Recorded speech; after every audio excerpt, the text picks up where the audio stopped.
जैसा आपने फरमाया कि 2017 में नून लीग इस कानून को लेकर आई थी।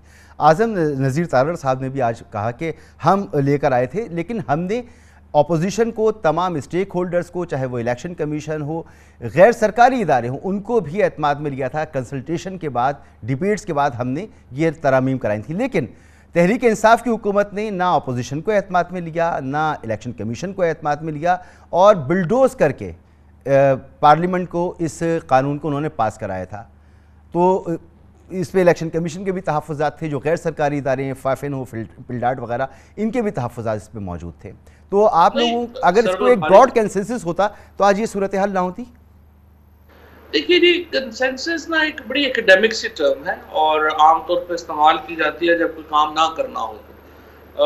ये जो मामला है 2017 से चल रहा है, जिस तरह से अभी खुद भी आज़म ने कहा, तो 2017 से लेके 5 सालों में कंसेंसस आप नहीं कर पा रहे हैं, और कुछ एक वेस्टेड इंटरेस्ट है जो नहीं होने दे रहा। कौन है जो नहीं होने दे रहा? मसलन मैं आपको बताऊं, 90 लाख पाकिस्तानियों का वोट PMLN नहीं होने दे रही। क्यों नहीं होने दे रही?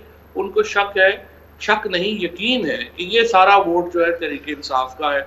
36 से ज़्यादा हल्के जो हैं वो ऊपर नीचे हो जाते हैं। आपके जब ओवरसीज पाकिस्तानी का वोट देते हैं, 36 सीटें जो है वो PTI की बढ़ जाती हैं।